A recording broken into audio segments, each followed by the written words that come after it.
Hey guys, and welcome back to yet another Building Post episode. I did promise you guys this second one coming out in July, and obviously that did not happen, so I do apologize for how late this is, but hopefully you can forgive me. So, Building Posts is this idea, this concept I had on an article I wrote called Junk Posts on puremtgo.com, and for those who do not know or are not familiar with it, this whole concept was based on the use of CloudPost and GlimmerPost in Pauper, and whether or not these two cards were so broken that they could make anything ridiculous work. We've seen a lot of great stuff come out in tournament showings. I've already covered quite a few things. We had, a whole bunch of the guilds we were more than familiar with IsItPost and DemirPost, and a lot of the mono-color decks as well. We know Mono Blue Control can work with the post lands. We know Green Post is a thing. So my concept for this whole thing was filling in the gaps. Now, this week, this is a post deck that I had been...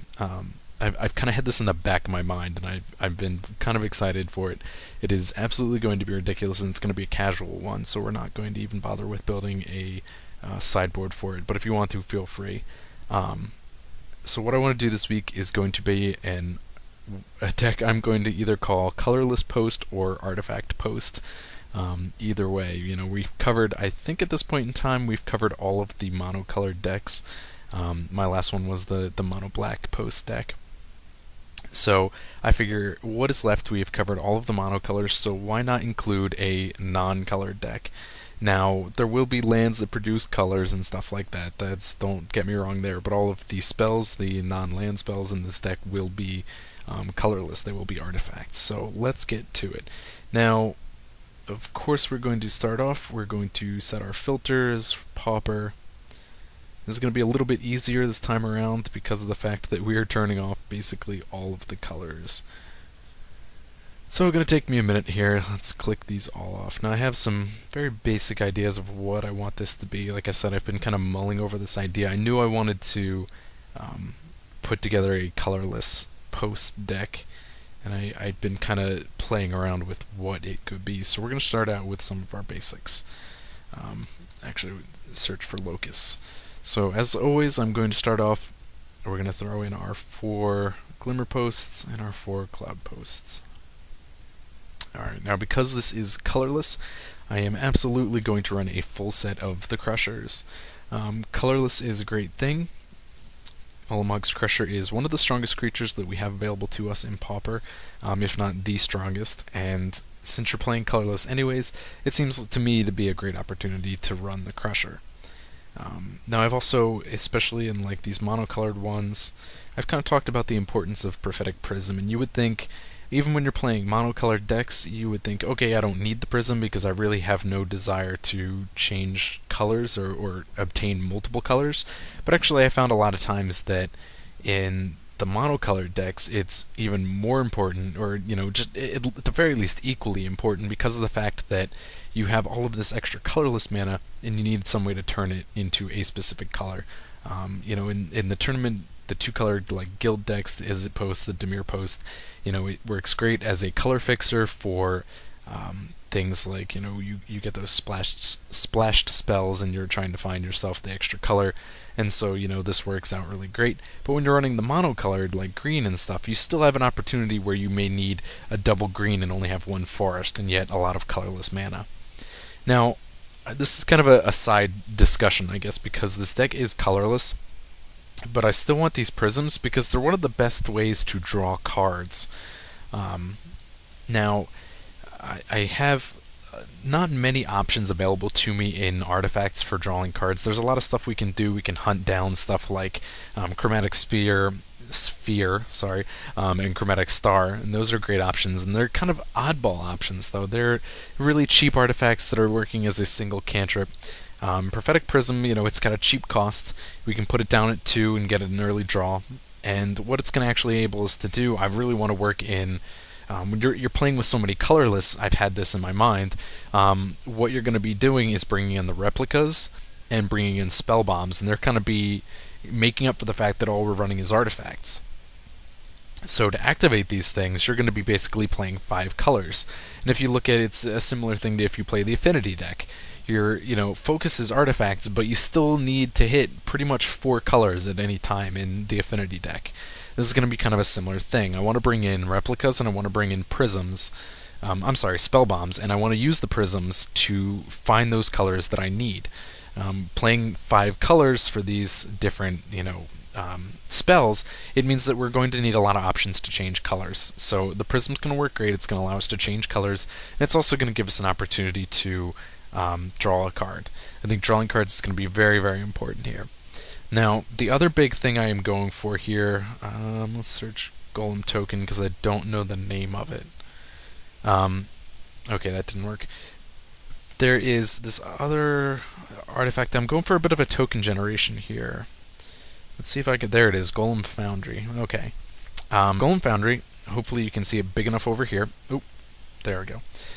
This is a 3-cost artifact, and when you cast an artifact spell, you may put a charge counter on it, and then you have the ability to remove 3 charge counters to put a 3/3 colorless Golem artifact creature token onto the battlefield.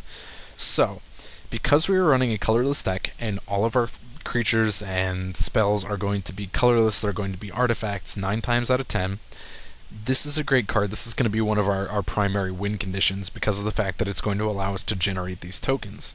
Now, if you get multiple foundries into play at the same time, you set yourself up in a lot of positions to do stuff like staggered play, to the point where, say you have 3 foundries in play. One of them can have 1 counter. The second one can have 2 counters, and the third can have 3 counters.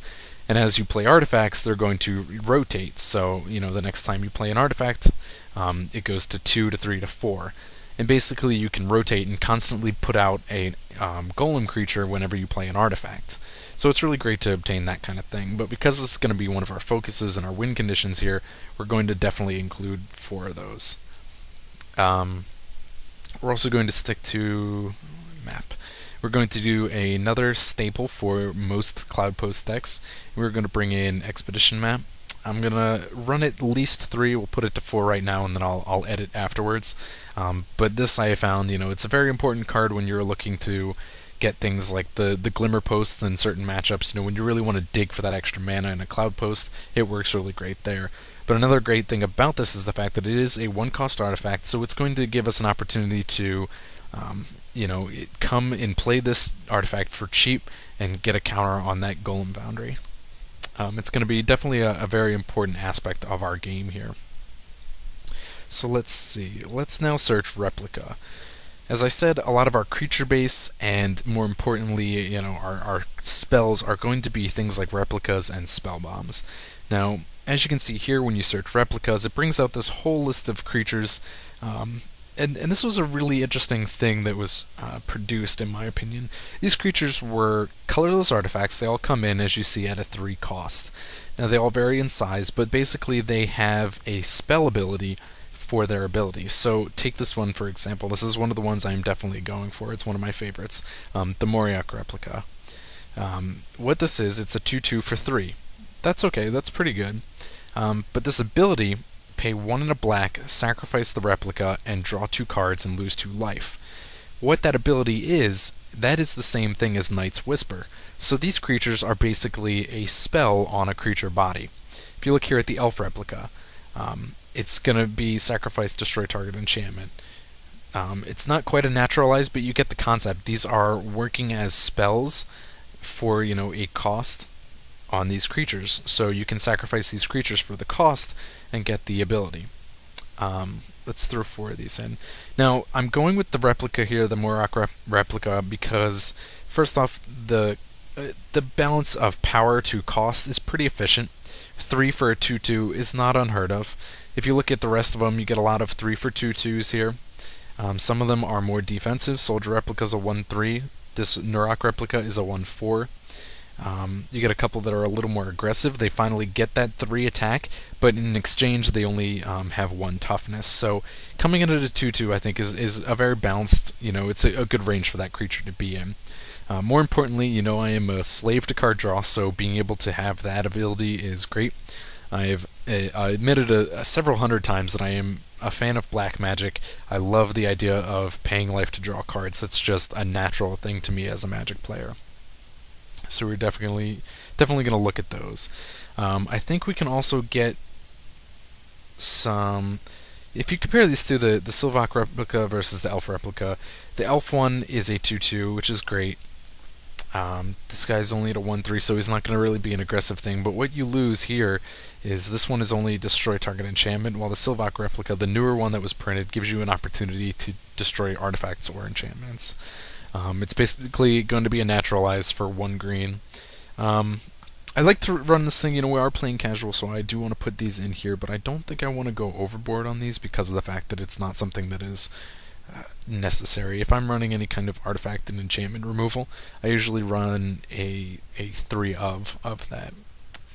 Do I want to go that far because of its power? I think I will. Let's up this to a 3 of. So we're going to run 3 of those, and like I said, a 1/3, it's not really going to be the beatdown you're hoping for, but a lot of the times these are going to be more utility creatures than anything else. Another thing we're going to have to look for here is a little bit of control, and this is hard to do with an artifact deck. If you look at the Nim replica, gives a creature -1/-1, but that's expensive. You're going to pay 3 for that ability. It's not worth it. Soldier replica's nice, 3 damage to target attacking or blocking creature. But then again, if you come across anything that is outside of that range, it's a lightning bolt ability. It's basically restricted to attacking and blocking, so you can't do anything to a non-attacking creature or blocking. Prevent damage, 3 damage to target player. I think what we want to go with here is maybe a couple of these Nurok replicas. These are a lot of the newer ones. Some of the older ones, the abilities are not so great. Like I said, the Elf replica, not as good because it only destroys an enchantment. Even the Goblins, the artifact one, but it costs 4. So these older ones, they were printed in Mirrodin, not nearly as good. Wizard replica, I guess, might be good. Counter unless you pay 2, but I'm not going for a counter package here. I'm really looking for more of a kind of a generic package. A little bit of utility in kind of a casual form. This is not a permanent kill, it's only going to be basically a boomerang effect, but I still think it'll give us at least something. You don't have a lot. Let's look at Tumble. We do have another option available to us in these Tumble Magnets. Again, not a great option as far as creature control is concerned. You only have 3 opportunities per artifact to tap out a creature. So that's kind of, it prevents attacking. It enables you a chance to get through with blocking. At the same time, it's not a permanent removal, and we are really going to be at a lack for any kind of permanent removal with artifacts, especially at Pauper. There really isn't anything. If we're looking for some kind of permanent removal, most of it's going to have to come from these Crushers, and something you have your opponent sacrifice to that Annihilator ability. Let's take a look at the Spell Bombs next, I guess. Now you see what I was talking about earlier when I said we're basically going to be playing 5 colors. Already I'm running 3 colors on these replicas, and now we're going to look at Spell Bombs. And there's some of these that I really want to get into. The Pirate Spell Bomb is going to be very important. It's basically, it works as a shock spell, but one of the greater things about Spell Bombs in general is this fact that you have the ability to draw cards off them. So the Pirate Spell Bomb is going to be a decent option for, let's throw 3 of those in there for now. Great option for permanent removal. It is only doing 2 damage, but at the same time you have options to draw cards. Oops, sorry about that, it's my phone. Draw cards if you find yourself without a target. So we can also get some control off these Aether Spell Bombs. Again, I think I would only scroll this over, run those as maybe 2 of. Let's do it this way. Like the Nurok replica, these can be decent control options, but at the same time, it's just a boomerang effect. I really don't like boomerang effects. Again, Black Mage, I like things to die permanently, and this is not going to give us that answer. So, definitely going to put in one of the Nihil Spell Bombs. This is the one that removes a graveyard. I love this. There is a lot of underestimating graveyard control in this format, so I think at least one of those is great. Another great thing about these, again, small, cheap artifacts that you can put into play to quickly get triggers on the Golem Foundries. especially with these, you tap a cloud post and it produces multiple mana. You have the ability to put down not just one spell bomb, you could put down multiples, or at the same time you could use them to, put a spell bomb down, draw a card, put a spell bomb down, draw a card. With that generated mana, it's really an open book as far as what you can do. Alright, what else could we get? Origin Spellbomb's kind of nice. It gives you a colorless mirror token when you draw. We're going to be kind of creature light, but I mean, a 1/1 is not going to really make any kind of difference when it comes to a creature battle, but at the same time, it doesn't hurt anything either. I think I might try 2 of those. It's nice because of the fact, you're paying 1 and a white, and you're going to be able to get down a 1/1 creature and draw a card. And we have Horizon Spellbomb is not going to work very well in here because we're not going to run any kind of basic lands at all. We're going to be running artifact lands just to keep some flavor in this. You could, if you wanted yourself, run Horizon Spellbombs and basic lands, and that might help you fix some of the colors. Let me point something out real quick. I am going to run artifact lands, but I'm doing it mostly because of the fact that it's flavor to the deck. Golem Foundry, it says whenever you cast an artifact spell. This means that putting an artifact land into play will not trigger Golem Foundry. Just want to point that out. I know the very first time I was playing with Golem Foundry, I did not realize that was how it worked. I saw it when they were releasing it and whatnot, and went, oh, this is going to be so overpowered with the artifact lands, and realized, oh, I misread. Sunbeam Spellbomb could be nice. Little bit of life gain is not going to hurt. I think I'm going to run these as definitely a utility package. A whole bunch of replicas and spellbombs. Just that way we have an opportunity to get into a whole bunch of great scenarios and maybe just find a lot of stuff that was fun to play with at the very least. I tend to, I hate to say it, but I tend to favor some of these older spellbombs, whereas the replicas, the newer ones, I felt were better. I feel like I favor these older ones, even though you have to choose between drawing a card and activating an ability. Just things like the panic spellbomb, where a creature can't block, I feel is not as powerful as like Pyrite, where you could actually use it as a shock spell. These spell bombs are going to replace spells, so instead of burn, we're going to get the spell bombs and use that as our option there. So let's see. Another thing I wanted to play around with, we're doing all of these 1/1s. I just talked about all the spell bombs and the ability to tap a cloud post for multiple mana and immediately be able to play a spell bomb and sacrifice it to draw a card. This means this sets us up for a scenario where we have a Foundry in play, and we can tap, say tap a cloud post for 4 mana. You play a spell bomb, 3 mana left. Sacrifice it to draw, 2 mana left. You draw into another spell bomb, which you can now play, and then sacrifice to draw. So you get this whole thing. You've already, just with that little set of plays, gained 2 counters on your Golem Foundry. So you can kind of set up this whole cycle where you're, got a lot of mana available, and you're playing a whole bunch of spell bombs and drawing a bunch of cards right away. So what I want to get into next is Conjurer's Bauble, and this is another kind of junk 1-cost artifact.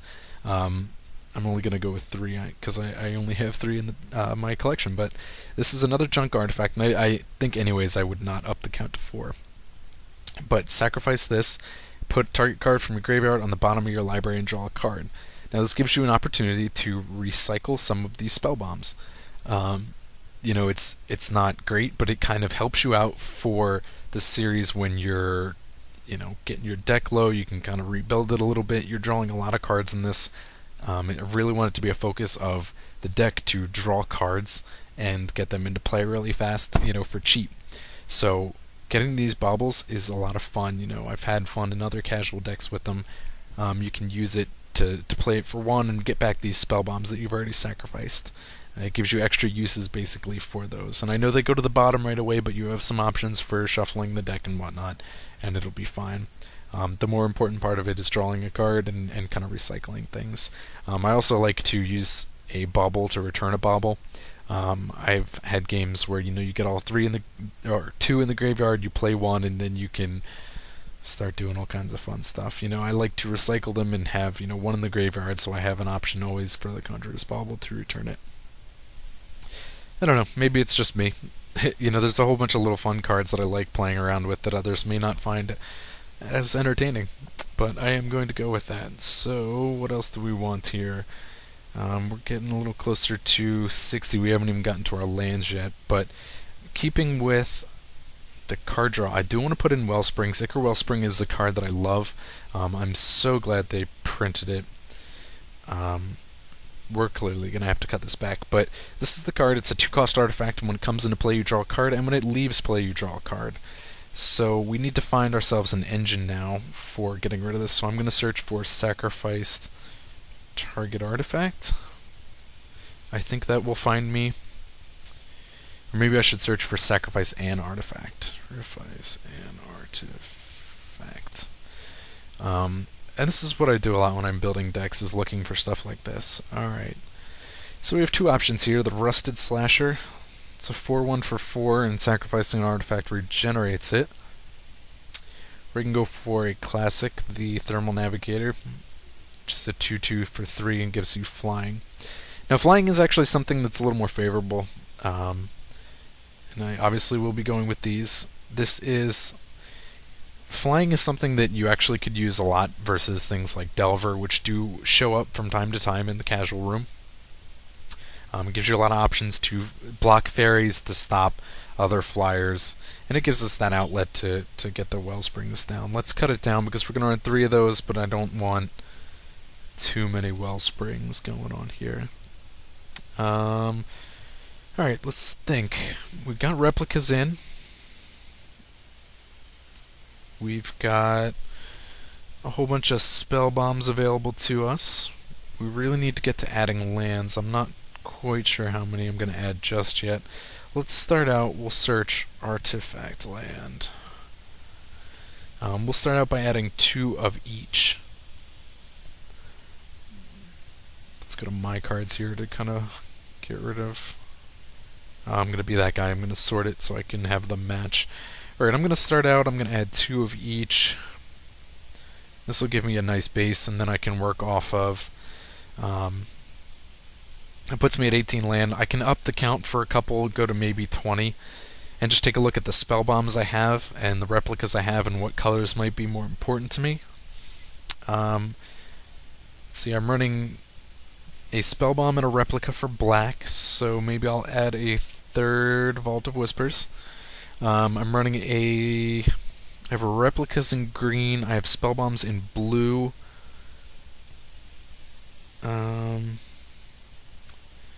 I feel like... But the blue's kind of small. I'm going to go with the green because I think getting the replicas is a little more important. We have 3 of the Silvox as opposed to 2 of these Nurok replicas. I think I'll keep Seed of the Synod at 2. Let's see. Should I keep it at that? That's 20. I think I'm going to up the Great Furnace count to 3 as well. And I'm going to do that because I know I'm only running 3 spell bombs in red and no replicas, but the Pyrite spell bomb I consider to be one of the more important cards in this deck. Because it has that utility to completely remove a creature or give, your opponent finishing damage. So I am going to stick to 3 of those. Alright, let's see, we're at 68 cards. That's not good. We're going to have to cut a lot of stuff out here. I think I want the focus of this deck to be not so much control and more on the side of utility and fast artifacts to get counters on Golem Foundry. So I'm going to get rid of these Tumble Magnets. Now, that's a bold move on my part. This deck could definitely struggle a lot against fast aggro decks, but we do have some options as far as the Boomerangs are concerned and the Pyrite Spell Bombs. So that'll be a good start. That cuts us down to 64. Let's see. I think I really like drawing cards with this deck, but we've got a lot of draw off the spell bombs, and we've got the Morok replicas. I'm going to cut the Wellsprings to 2. Having a Wellspring in play and not being able to sacrifice it is frustrating to me. So if I keep 2 of those, I'm more likely to be able to find a Navigator to sacrifice one of those later on. I might also try later on maybe switching one of the Prisms for a 3rd Wellspring. We'll see how that goes. I think I'll cut out a replica too. I know they're important, it is a lot on the card draw, but with the replicas, these Morok replicas, 9 times out of 10 I'm personally going to want to actually be drawing cards off that instead of just leaving it there as a 2/2 body. So having 4 could cost me way more life than I have available. I mean, I know I'm going to get a lot of stuff off the Glimmer Posts, but we'll just go with that anyways. 2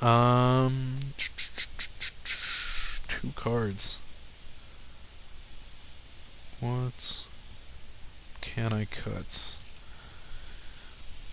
I could cut some of these spell bombs down and lose some of my utility, but I think that's kind of going to be the fun part about this deck. Let's take a walk on the wild side. We'll reduce Pyrite spell bomb to 2. 1 more card. Expedition map, definitely. Alright, yeah, because I usually run 3 or 4 of those, so cutting it to 3, I still feel good. Sometimes I definitely feel, and I think I mentioned this in my other videos, that putting 4 expedition maps is a bit of overkill. Alright, so there we go. Let's take a look at the deck right here. Curve is kind of crazy, mostly at 1, 2, and 3 costs, and then we have the Crushers at 8, but they'll be a great finisher, and we have a lot of opportunity to draw into them. They're also going to be our only non-artifact spells, which is great. That's going to mean a lot more triggers for the Golem Foundries. So, if this is your first time watching one of my building post series, now that I've built the deck, this is part 1 of 3. Part 2 will be, of course, my playing the games, and then the 3rd part will be my basically review, my sum up of the deck. We'll take a look at, my final thoughts basically on how it went. So, hopefully you guys, if you're interested in giving this a try, can see these cards well enough or follow it along well enough that you can understand where it's going. And again, the basic concept of this deck, utility with spell bombs and replicas, something that you can easily replicate yourself, and choose your own spell bombs and own replicas. Then we're going to use Crushers and Golem Foundries to be kind of our big finishers. So let's take a look and see how it goes.